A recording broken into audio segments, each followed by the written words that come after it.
Today on the Topping Show, the comment section without Brett Cooper continues to only lose subscribers. Chicago mayor admits that he puts African Americans first. Trump calls out South Africa president for his anti-white rhetoric. You also have the Lotus with a V6 can actually pass emissions, so it might get a V8 for the American market. Dodge delays their 4-door EV charger, and Toyota Tundra has a recall. All of that and much more on the Topping Show.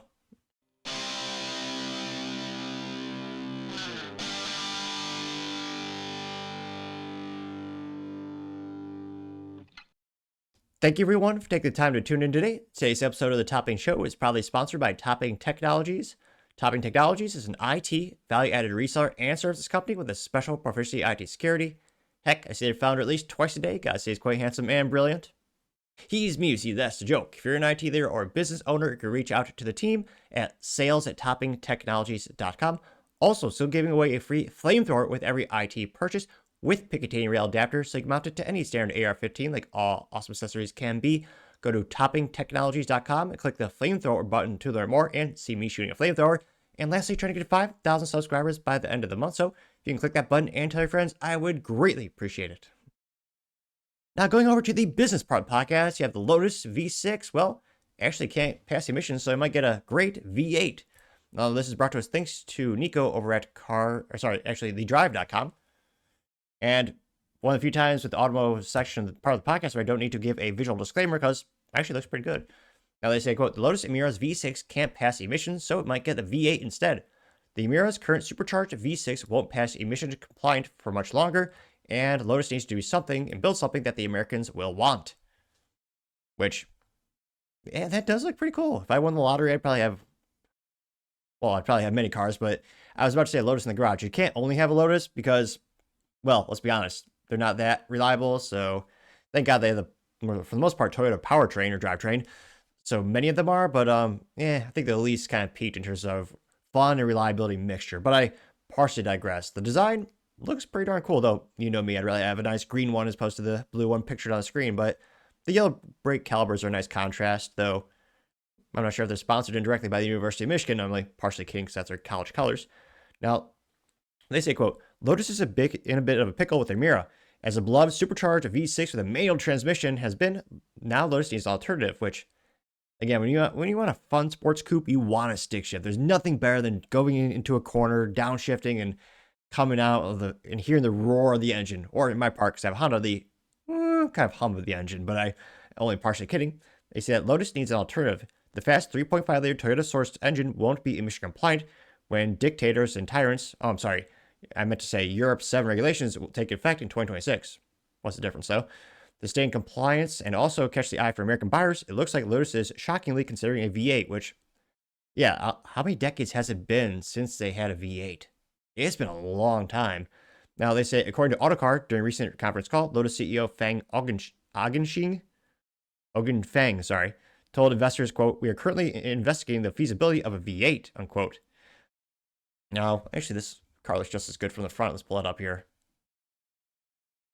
Again, that is a fun little sports car. Now they say, wait, okay, but why V8? The Emira already has another engine option. Why not just roll out that exclusively? Well, that's because the 4-cylinder, specifically its Mercedes AMG 2.0-liter turbocharged 4-cylinder, while it makes 400 brake horsepower and 354 foot-pound of torque, and it paired exclusively with how boring is that? It's paired exclusively with a 8-speed dual-clutch automatic transmission. Also known as one of those boring things with the anemic paddle shifters, which, there's a reason also in action movies you never see anyone using paddle shifters. How boring and anticlimactic would that be? It's all about shifting and rowing the gears, but I partially digress for now. Now, they say that sounds good, but what's wrong with that? Americans, apparently. The 4-cylinder Emira just isn't popular in the U.S. market for Lotus to confidently sell the Emira here with the bigger engine option, which of course not. Again, if you want a sports car and you're getting 4 cylinders, there's 0% chance you're buying that piece of junk. Now, I might be so viscerally disgusted because it is automatic. However, my rationale is once you go to an inline-4 engine, you get a whole different category of vehicles. And to compete with a 4-cylinder engine, you got to have a stick shift. It's so much more fun.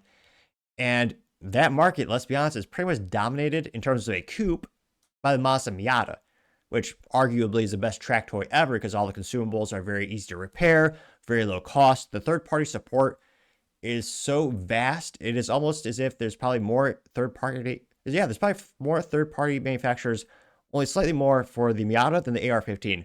There's so many businesses that make aftermarket components and support, which is a great thing for the enthusiast community. Now, that being said, it's a pretty established brand. Spec Miata is a whole class of driving.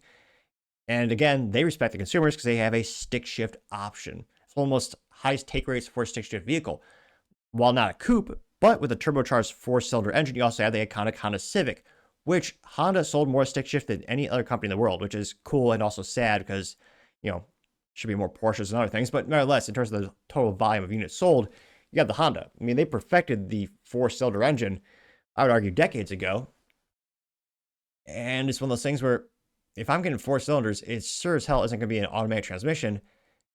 And again, if it's a track toy or if I want a coupe, well, I love my Gen 10 Honda Civic, but I wouldn't get a Lotus.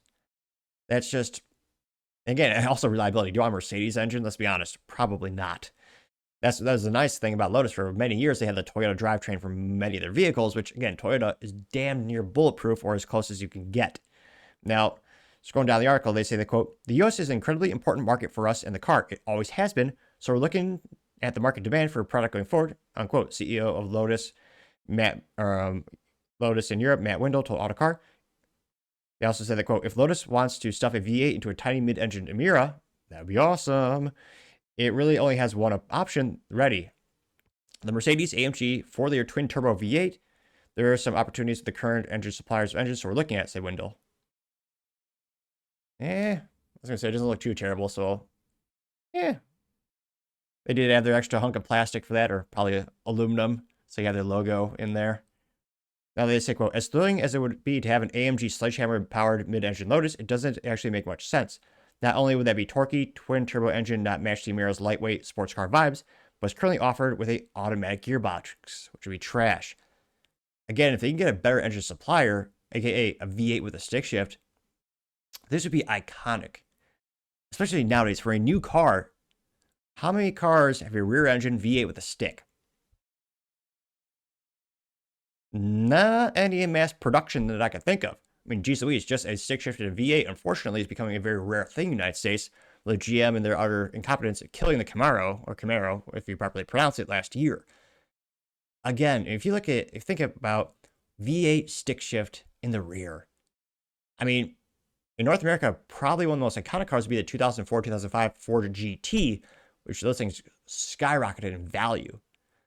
I mean, if they were to somehow pull that off, that'd be so unique. Not only would it grab headlines, I mean, shoot, if you want a sports car with V8, I'd go that route.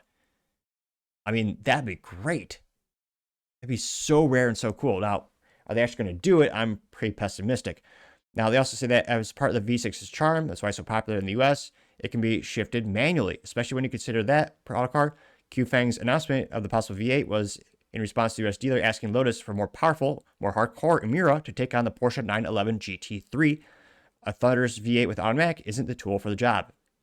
Again, one of the reasons why Porsche is so beloved by the automotive community is they offer the stick shift. The consumers demand it and they listen to them, unlike the executives at GM. The new Corvette being automatic only, still ridiculous. Now they say, quote, "But now there's also consideration on tariffs. The US and the UK have agreed to a lower tariff on imported UK-built cars, which is now down to 10%, and that lower tariff is something that Lotus can work with, but it's yet to restart shipments to the United States," unquote. Windle says, quote, "The headline numbers have gone there, but actual specifics are still behind the scenes to be clarified. There's product ready to be shipped out, but we don't want to jump the gun and end up getting clobbered."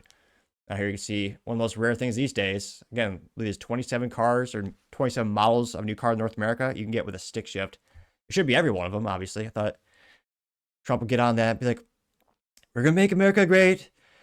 Make America shift again. Every car will be great. Good at exercise. Have the SUVs with the stick shift, not just the Porsche Cayenne from 2016. But again, I know not the whole market wants stick shift. I'm definitely a minority in that regard. Again, that interior does look pretty good, Lotus. Got nice physical buttons for important things like heated seats and the actual climate controls. So you'll need to go down to 58 different sub-menus if you actually want to change something. Again, if I won lottery, I'd get one of these things.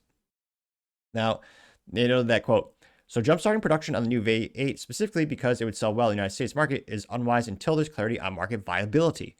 Developing a V8 model isn't as easy as just machining some new engine mounts and transmission adapters. Sure, getting a V8 to fit likely won't be an issue, especially if Lotus can make a deal with a smaller displacement for V8, say Cosworth. That'd be pretty good. Their iconic engine manufacturer. That'd be pretty exotic. I think enthusiasts would like that. Rather than the one AMG offers. However, that's only the beginning of the development process. There's also the emissions testing, making sure it's compliant with draconian European 7 regulations and beyond. Once that's done, there's crash testing that needs to be done, and even more changes for every market. The entire development process for offering an entirely new engine is long and expensive, so Lotus needs to determine whether it is worth it. They continue saying, quote, for that same reason that we likely won't see a Hemi V8 in the new Charger. We'll see about that. While we learned that it's technically possible for the Charger to house a V8, the development cost for an engine that won't, quote, be emissions compliant will likely be soon enough, and the same might end up for the Lotus Emira. Yet another reason why I need to be active politically, because, again, automobiles are the most highly regulated things globally. Ridiculous how much freedom they steal from us. That doesn't mean that Lotus can't offer a more powerful engine, though. There's plenty of powerful 6-cylinder engines that can borrow and continue to be emissions compliant past 2026. Lotus certainly has options. However, it's nice to know that the brand is even considering a V8. However unlikely it might be in the current era of downsizing and hybridization. So, while it's doubtful, Lotus deserves kudos for even publicly considering a V8 Emira. Let's hope that whatever engine replaces the current V6 will continue to have a manual option, which that would be awesome. Again, I think that's a big part of the Lotus brand. I mean, the whole brand is about racing and fun. I know not all the vehicles are like that these days, but if you look at the core sports cars they make, I mean, I think they should always have that option. And this would be so cool to have a good old V8 mid-engine stick shift Lotus. They might have to trim some fat in other parts of the vehicle to keep the lightweight characteristics of the vehicle. But to me, I think that'd be really cool. But let me know if you had that option. Would you be willing to pay for it? And do you think mass adoption would come for the automotive enthusiasts where they would also buy it as well? Let me know your thoughts, because as always, be fascinated to hear what you have to say. Other interesting business news, you have Dodge delaying the 4-door EV Charger till 2026, leaving dozens disappointed. Allegedly, it's probably only 5 people. Now, I'm only partially exaggerating. This is brought to us thanks to Jack Fitzgerald at Car and Driver. And I should do a visual disclaimer. You're about to see a Dodge product on screen, which hasn't looked good in years. Now, they say, quote, Dodge delays 4-door Charger Daytona EV to 2026 model year. The 4-door version of the electric muscle car was previously scheduled to arrive in the first half of 2025, but is now delayed until the second half of the year. Which, God, this looks... Oh, it almost looks like a bastardized Nissan and a bunch of other things hammered into place. Best left to AutoCAD and never to be produced in the real world. But there it is. With a silly new logo on front.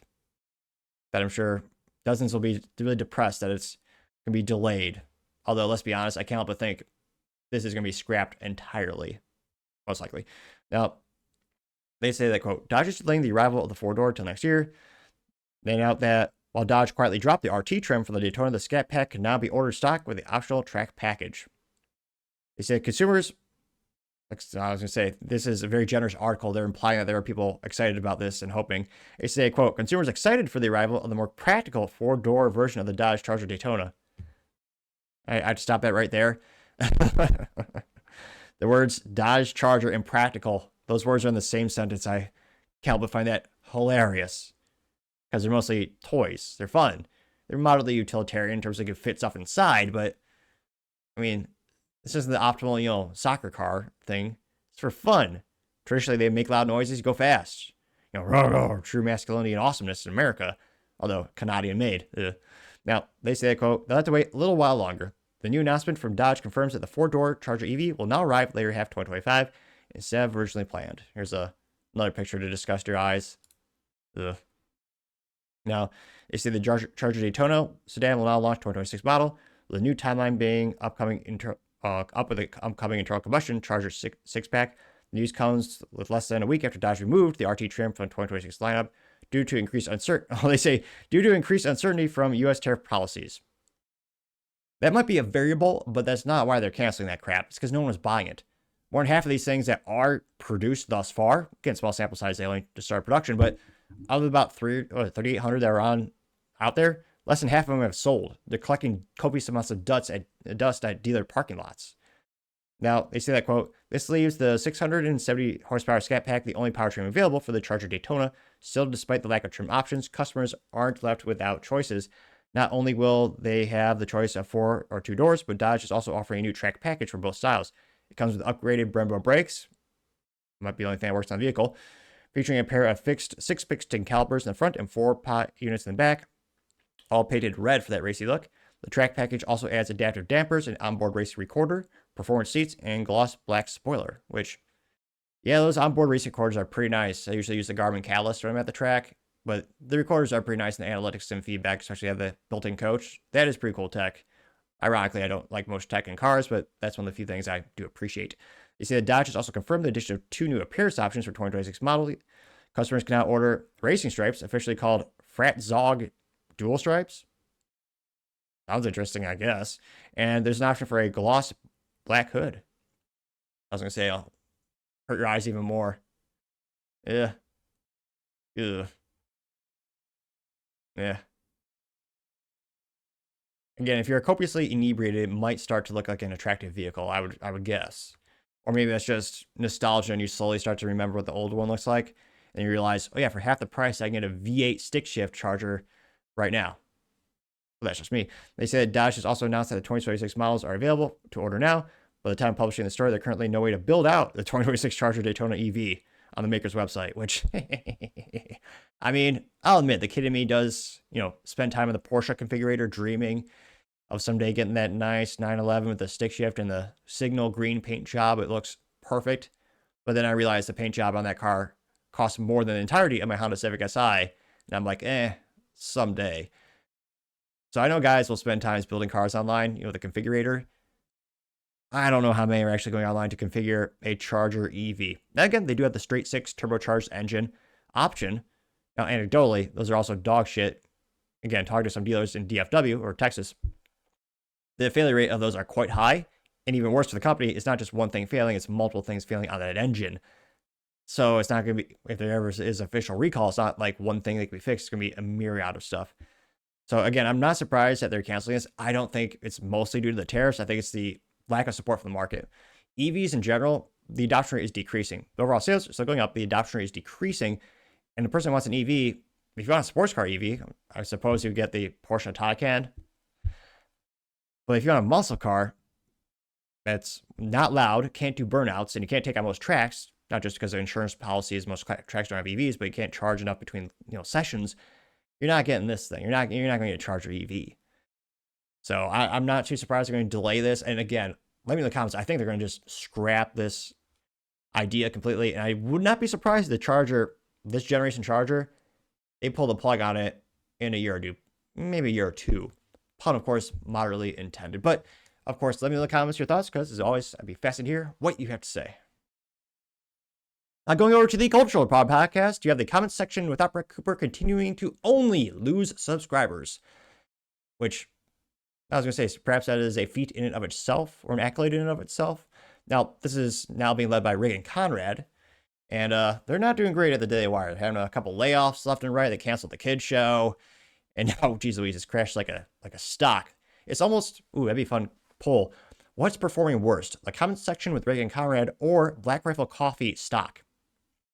Their stock has crashed so much, it is actually, again, not financial advice, it is fiscally cheaper to buy a share of the company than to buy their coffee. Like, literally, if you bought 1 can of Black Rifle coffee at the Walmart, I mean, that's cheaper than buying 1 share of the company. Starbucks is more than 8 times, no, actually about 80 times more per share. Again, not financial advice, but yeah, let's just say they're crashing and burning. Now, she's now down to 3.8 million subscribers, which again is still, as Trump would say, huge. So many subscribers. That's over 3 million, of course, almost 4. Well, it was actually much more than 4 million subscribers, but they've been dropping like flies. Now, if you look at the statistics, they're now estimated monthly earnings of $1,000 to $21,000, which even if they made $21,000 per month on this show, Daily Wire is losing money. Again, this is not, I read the comments and I appreciate all the feedback, especially if it's constructive, even if it is negative. If it's constructive feedback, I appreciate it. Working on my enunciation daily. But it's a thing where Ben Shapiro publicly has said in interviews that the biggest contributor to their income at the Daily Wire are YouTube ads. That's the biggest one. Of course, they have DW Plus or Daily Wire Plus, their own paid subscription program. They have obviously ad reads. Oh my gosh, there's just so many ad reads. And they have merchandise and other sales. But the biggest percentage is still from the YouTube ad revenue. And again, they're paying her more than 6 figures, presumably. She's one of their few major personalities. I mean, that doesn't even, I mean, $21,000 per month, that doesn't even cover her yearly salary. And again, she has producers, makeup artists, video editors, promoters. I mean, there's about estimated 240 employees at the Daily Wire. So I guess maybe we should admire that the fact that they're not pulling the plug on this project. I mean, but they're losing money left and right on this. Now, they claim estimated yearly earnings. I'm not sure why this is such a big discrepancy of 144 to 2.3 million. But I mean, their views and all the, I was going to say, let me see if I can sign in here. No, got the password. Sorry. Going back there. I mean, look at the past couple of weeks. She's down 20,000, with the daily average being down 667 subscribers. Past 30 days, she's down 20,000. And the views are just crashing ever since, again, Brett Cooper left. The views are so relatively small. Again, it's not sustainable. Look at the subscribers. I mean, I think the worst month was December 23rd, or the worst week, December 23rd, 2024. They lost 180,000 subscribers. That was when all the drama was coming to the forefront. More than half the comments were negative, just roasting Reagan Conrad, the new host of the show. I mean, it's gotten better in terms of the rate at which people are leaving is decreasing. But the best that ever happened was April 28th, 2025. There's a week apparently where she did not lose any subscribers. But again, the next week she was losing 10,000 plus. There you go. It's nice statistics here. The monthly gain subscribers, yeah. And even when Brett Cooper was there, they did peak June 2023 to 280 million views. It's insanely, I mean, that's beyond impressive. But it just crashed. And then, of course, as soon as Brett left, it crashed completely. And then you see the monthly gain subscribers and crash and only negative. And I was going to say, even if we look at, let's pull up a couple of videos here. I'm just, again, they're just bleeding money on this. I'm so surprised they haven't pulled the plug yet. Well, Meghan Markle's new show is I was going to say, check this one out. Interestingly enough, every one of her videos gets about 1,000 likes. Another, again, a friendly reminder, click that subscribe button. Let's see. Is she still doing the same thing in terms of the body language, acting like Brett Cooper? like, this is his goodbye video. This is like a minute of it. I just want to kind of give you guys a little, like, what's Kai Cenat at and those kind of people. So a bit overwhelming at times. And my wife and I, we both have real concerns about what this will do to our family if I keep growing my YouTube channel at this pace. A valid concern. Again, a year Yep. It's been months. Just let her do her own thing. But and a half, 12 million subs. Your life didn't just sort of change. That's another level of stardom. the same hand gesture, the same tone as Brett Cooper. And yeah, the views, 20,000 views per video, again, not sustainable. Again, at least the comments, I think most people, kind of like the Bud Light thing, about a couple months after that whole phenomenon, or, business blunder of the century, the comments started to not be as negative. A lot of people kind of moved on to other things. That's what I think has kind of happened here. A lot of the comments are, well, they used to be allegedly bought or bots. I looked into a couple of profiles where they're only trying to sell adult content, and I do not mean tax references or, tax advice, if you know what I'm saying. But yeah, it looks like at least the comments are mostly positive and constructive with her. But again, let me know, do you think, this thing is crashing and burning. At what point, if ever, do you think the Daily Wire will pull the plug on the comment section? As a company, again, is making massive layoffs. They're canceling their major productions. I just don't see this being at all viable. But you know what I say. As always, let me know in the comments, because it'd be fascinating to hear what you have to say. Now, going over to the political part podcast, you have Donald Trump calling out the president of South Africa for being anti-white and going viral. And I can't believe I actually missed this last week. This brought to us thanks to End Wokeness. And he says, quote, Trump just dimmed the lights and forced the president of South Africa to watch the whole montage of anti-white genocide rhetoric. Which, yeah, I'm sure it'll be brought up in the comments, but it should be especially concerning because a majority of their farming is done by white farmers. Yeah, we're talking 80+% of all the food there. So one would think you don't, you know, threaten to kill and kill them, but history does unfortunately have a sense to repeat itself, and it's happened before, like in Zimbabwe, Uganda, and yeah, as soon as they forced out and or eliminated the white farmers, yeah, massive starvation. But it's about 4.5 minutes, but it's not. It'll be, of course, Trump's voice better than mine. We'll go ahead and let him take it away, so to say. This is fascinatingly enough brought to us thanks to Fox News, somehow still in business. I mean, that might be a good question, you know, poll to do on the YouTube. What's more viable as a business, Fox News or the Daily Wire? They're both seemingly losing a lot of views, but without too much further ado, at least the president, well, obviously Trump suited up, he's a gentleman, but at least his guest did, the president of South Africa, he suited up, he did something right. Turn the lights down, turn the lights down, turn the lights down, and just put this on, it's right behind you. Johan. There's nothing this parliament can do. With or without you, people are going to occupy land. We require no permission from you, from the president, from no one. We don't care. We can do whatever you want to do. Who are you to tell us whether we can occupy land or not? We are going to occupy land. South Africa, occupy land. That's who we are. So whatever you want to do, can withdraw my membership from this useless parliament. Yes, honorable member. Must never be scared to kill. A revolution demands that at some point there must be killing, because the killing is part of a revolutionary act. Shoot to kill. Namaza. Kill the poor, the farmer. Kill the poor, the farmer. Pa, pa. They're attempting to chant and or dance, which it's a low bar, but they actually have worse dancing skills than myself, whose dancing skills are probably on par with Elaine from Seinfeld, where she, yeah, you should get that reference if you're maybe my age or older.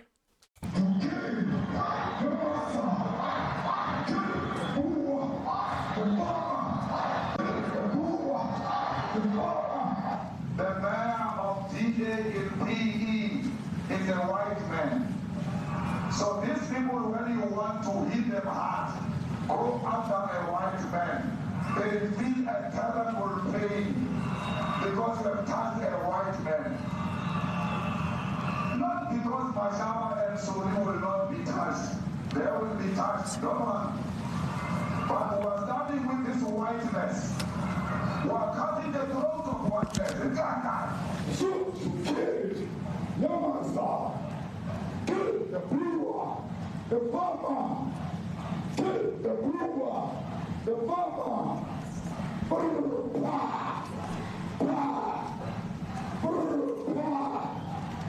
Shoot to kill. No master. It's like he's having a seizure.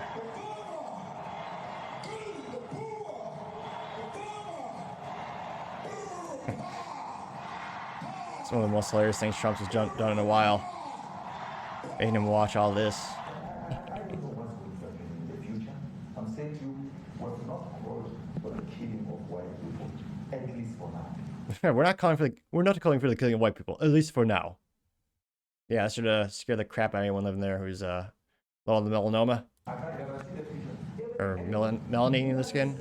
However you pronounce it. Especially as it gets shared on Twitter. They freak out. It sounds like a genocide.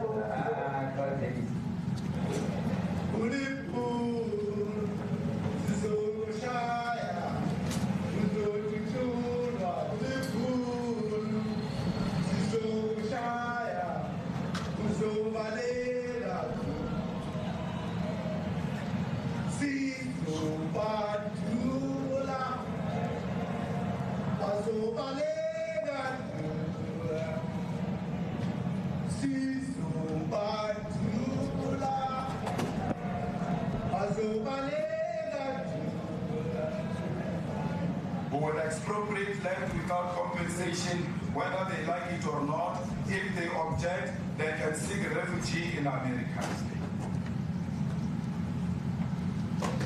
Now this is very bad. These are burial sites right here. Burial sites. Now, they did have to later fact check Trump on this one. Apparently, those are representations of that, not dissimilar when you drive by a church, you see all the crosses in front when they're doing a, I don't want to say peaceful protest, but a display of how many lives have been lost to abortion. There's actually, there's not bodies there, it's a representation of it. So again, to clarify, that was later shown to be not true in terms of those are not actual graves. Over 1,000 of white farmers, and those cars are lined up to pay love on a Sunday morning. Each one of those white things you see is a cross, and there's approximately 1,000 of them. They're all white farmers, the family of white farmers. And those cars aren't driving, they're stopped there to pay respects to their family member who's killed. And it's a terrible sight. I've never seen anything like it. Both sides of the road, you have crosses.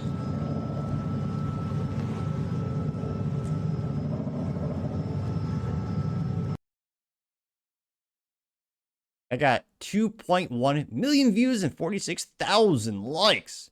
When the first one is coming from, well, I would say now our favorite contrarian. I mean, this is a brilliant profile. I say that because he just goes around everywhere and saying it's the most ridiculous things and gets the most engagements. I mean, it's got 142 comments to his comment, or replies to his comment, which is incredibly successful. Now he says, quote, Trump is bringing shame to the United States by disparaging an honorable foreign leader. This would have never happened if Kamala were president. Getting 54 likes and 142 responses. BS Call, it says, how dare you point out his genocide? Getting 113 likes and ratioed him, as the youth might say. Again, the gas stove is a hilarious profile. He's literally described as a, quote, professional gaslighter and master baiter, though I'm not sure what his fishing hobby has to do with this. He also says, there's no genocide in South Africa, you're brainwashed. And everyone's, laughing at him, and so many people think this person is serious, which again is kind of like how too many people just look at the headlines or something, read the substance, because just, again, go to his profile, and he says he's, just messing with people, basically. Now, going back to the main comment section, you have assistant to the regional manager, Dunder Mifflin is hiring, apparently, saying, quote, yeah, has he mentioned where Epstein files have been released? He promised full transparency. Good question. Getting 1920 likes, going up like a stock. So, yeah, not some stocks. You also have Mirthful Moments saying any type of racism is unacceptable. And it says, quote, believe it or not, hating white people is racism too. Getting 1.1 thousand likes. Maze, not the corn, says, quote, Trump is the greatest force of peace that the world has seen in a long time. Getting 3.9 thousand likes. Mirthful Moments also says, quote, once white people become the minority, they'll be targeted with constant payback for so-called historic sins. It's already happening in South Africa and parts of Europe, and it could happen here next. Reject the guilt narrative. There's nothing shameful about being white. Getting 1.2 thousand likes. Crazy Vibes says end racism. It's a white family, so probably a commercial from the 1980s. I'm only partially kidding. If you look at any marketing material these days, you really don't see white families. It's just why it's so entertaining to have an old Nintendo Entertainment System box. Because you look at the back, it's like, oh yeah, white family from the 80s. Now this meme says white people, the only race you can legally discriminate against. Getting 224 likes. Crazy Vibes also says Boers have been in many parts of South Africa much longer than Bantus have been there. Whites arrived in America before Maori arrived in New Zealand. The left is completely, utterly hypocritical when it comes to the ideas of nativeness, indigeneity, and belonging. Getting 1,000 likes. Also have a whale psychiatrist. That's gotta be it's gotta be a pretty hard job. Gotta go all the way to SeaWorld, interpret how they're feeling. I'm only partially kidding. And this person has I forget what movie it is, but it's a meme. We got the person forcing the other person's eyes open, and it says Trump forcing open the eyes open of Ramaphosa, getting 586 likes. Gerber says, quote, Trump brought in the receipts. The gloves are off. South Africa's president wasn't prepared for this, getting 784 likes. Oh yeah, that's priceless. Yeah, no, and actually, I mean, there's no way Kamala or anyone else would hold that leader responsible at all. CF Dalton says, quote, no other president in my lifetime would have the stones to do this. Thank you, President of the United States, getting 910 likes. I also have Trimsley Point saying white genocide, and he's retweeting something by Urbanus, who said, quote, Haitians killed the white people when they took power. Zimbabweans killed the white people when they took power. South Africans are killing white people after taking power. Somehow this trend is lost among most people, getting 831 likes. Scrolling down more and more. Gooba says, gotta love Trump. This meme of the gentleman drinking coffee. It says, quote, heck yeah, I voted for this, and it's better than I expected, getting 72 likes. A lot of people having memes of effing around to find out. Pale Rider says, you're looking at a shill of a man sitting next to the man. Africa is a effing joke, a barren, uneducated, disease-ridden shithole that has nothing to do or offer the world and still depends on whites to do the work. Getting 246 likes, which, again, they do have like malls and buildings. Dave Chappelle, I mean, famously, when he had wanted to get out of the contract with Comedy Central, he went to Africa and hung out there for a while. So, I mean, there's a lot of people doing the pejorative, cliche pictures of, comparing European, structures and buildings compared to Hudson, Africa. Again, they have actual buildings in many parts. You also have Susie Q saying, quote, something like 89% of their crops, aka food, comes from African farmers. Killing the farmers and destroying the farmland is self-defeating. Famine will follow, getting 121 likes, which, yeah, it's history repeating itself time and time again. So hopefully things turn around there. I mean, I always try to stay optimistic, and hopefully no one is hurt. But let me know what you think will happen, because as always, be fascinated to hear what you have to say. Other interesting political news, you have the Chicago mayor admitting he puts African Americans first. Now, this is brought to us thanks to End Wokeness, in which he says, quote, Mayor Brandon Johnson admits that he is in fact putting black residents first. And, well, I was going to say, I'm actually surprised he's not in jail. I say that because Chicago has a long track record of being the most corrupt crap hole in the United States. Ugh. Maybe only second to Detroit. I mean, pretty much every political leader is corrupt with the mob or the unions. Well, what's the difference, am I right? And they inevitably seem to go to jail and someday are held accountable. So I'm actually surprised he's still mayor for now. But he did suit up. He did one thing right. And very interesting thing in terms of American politics or Democrat politics. He actually is representing apparently his own city on his lapel with the lapel pin. I'm surprised is it the Chicago flag? That's pretty rare. Usually they have other countries' flags on their lapel pins. But without too much further ado, let's hear what he has to say. Maybe he gives some very articulate reasons why he thinks discrimination is a good thing. I mean, obviously it's going to be mentally vacuous, but we'll, of course, play the tape, but geez Louise, everything's on SSDs and flash memory these days, but you get what I'm saying. Why wouldn't I speak to Black Chicago? Why wouldn't I? Black Chicago and Black people in America have borne the brunt of the type of policies and the maneuvering and the humiliating tactics that are coming from the federal government right now. It's not a secret. Who is going to be mad at the fact that we have to prioritize spaces in the city that have been harmed the most? Maybe someday they'll pass policies and build a culture in Chicago where they don't destroy themselves. Now, this went pretty vague out. 700,000 views and 11,000 likes. And again, he's also talking about hiring practices. Some would argue he's actually more morally vacuous than his predecessor, Lori Lightfoot, who looked interesting, not a good way, heaven forbid. She looked like Beetlejuice or a bass fish, one or the other. And she famously would not allow you to interview her if you were white. She would only allow African-American reporters in the room with her, because she said she needed to give them an opportunity and up. So it's okay to discriminate against other reporters. That's the culture of Chicago. And it seems like nothing's changed yet. Maybe I was about to say maybe they'll learn the lesson. No, they never will. There's a reason that a single major business has moved to Chicago in forever, and people are only leaving the shitty. Now you have the gas stove, and again, our favorite contrarian, he says, quote, Black residents should absolutely come first. That's how reparations are paid for their oppression, getting 25 likes and 112 comments, which again is smart. I'm not sure if he's making money off of this, but I mean, making smart comments in terms of comments that guarantee engagement. Now, going to him, so was he ratioed? He was. Now again, he got 25 likes. Tom Scallion responded saying, quote, is that also why Black guys broke into my house and stole my television? Getting 62 likes. Gasto responded saying, quote, that wouldn't... This guy is trolling good. He said that would not have happened if you paid your reparations. Getting 7 likes, which, I mean, many people would argue the income tax distributing wealth. I mean, that's a form of reparations. Pebble says, haha, he's a rare one, getting 11 likes. Yard by Yard says, yes, everyone should have to pay for 8% of Americans that owned slaves during the peak of slavery 165 years ago. It was less. It's 1.6%. Like, people don't realize how small that number was, though, again, obviously it's morally terrible to have happen. But yeah, it's 1.6% of Americans had slaves back in the day. Scrolling down more and more. Go back to the major comment section. Assistant to the regional manager says, quote, I know white people that are around the city or that are around during Jim Crow era finding this hilarious.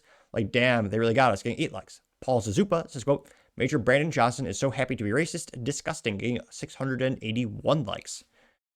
Democrat Media TM says, Brandon Johnson is racist, changed my mind, getting 231 likes. What's Next America? This picture, actually, Chuck Schumer and Hakeem says, should Democrats be arrested for their fake NGO money laundering schemes, getting 120 likes? They should, but I mean, most politicians are never held accountable, so I don't think it'll happen. What's Next America also says no more excuses, and it says, quote, 3 men in 3 different positions. In America, color doesn't define your future, your choices do.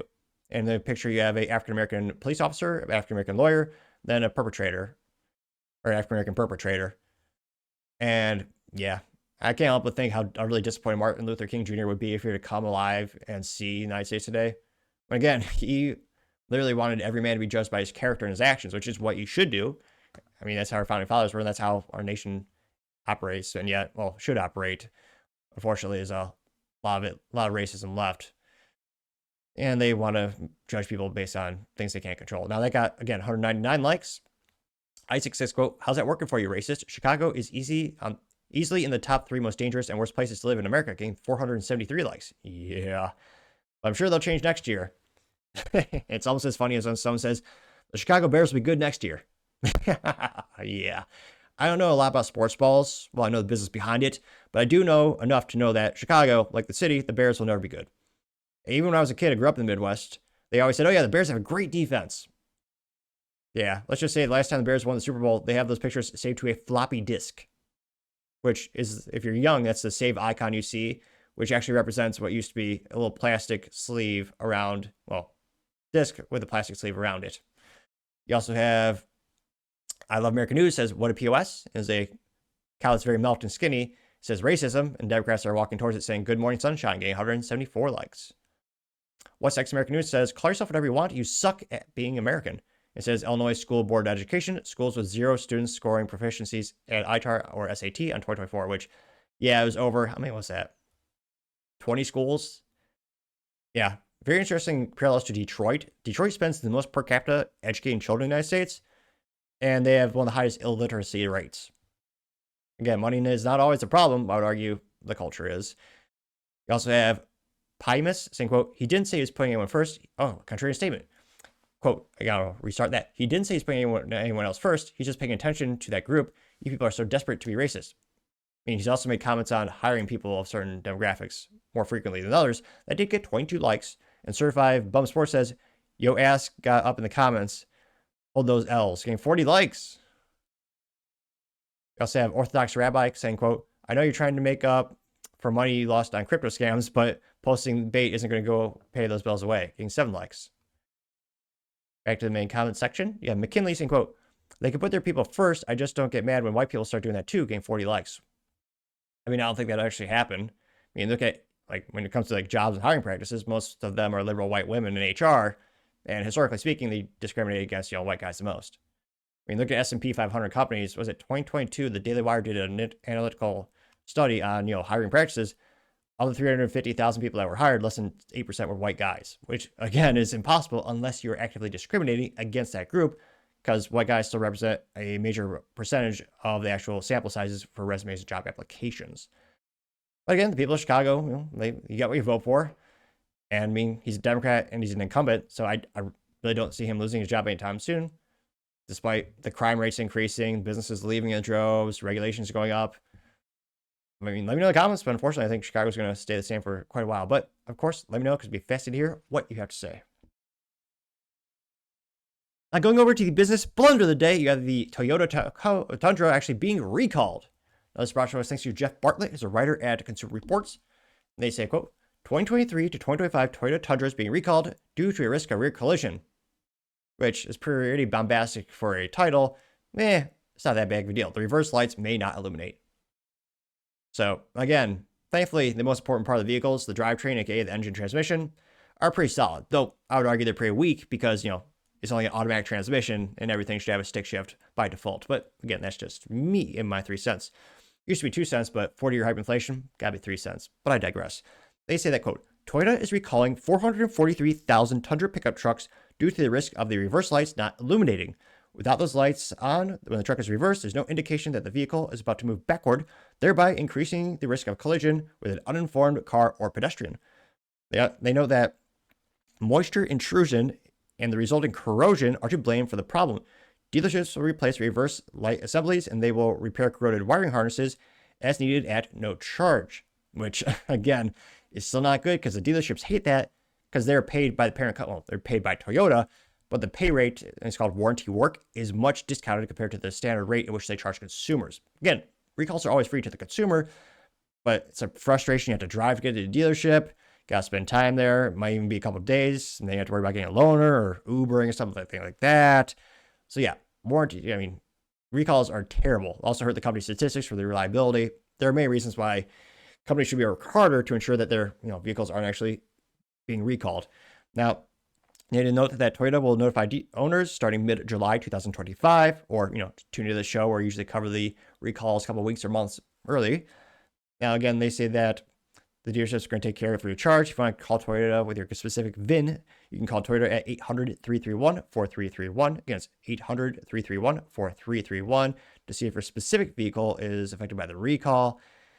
But again, Toyota, I mean, thankfully, again, it's not a drivetrain issue. No reports have been filed in terms of, people passing away, which I'd be surprised if there was, because again, this isn't the biggest recall of the century, but still hurts Toyota because, again, when you think of reliability, Toyota is still the best brand. It's certainly not Ford, which has had over 40 recalls in 2025. It's not even halfway through the year. But again, Toyota's main thing is reliability, and to have a recall that, again, it sounds like it's not going to be an in and out 15 minutes type of deal. Gotta say, Toyota, you are certainly the business blunder of the day. Thank you, everyone, for taking time to tune in today. Again, trying to get over 5,000 subscribers by the end of the month, so you click that button. I greatly appreciate it. Also, give me a thumbs up, thumbs down, or comment. It's a great way to give me some additional feedback, letting me know how I can make the show better and better.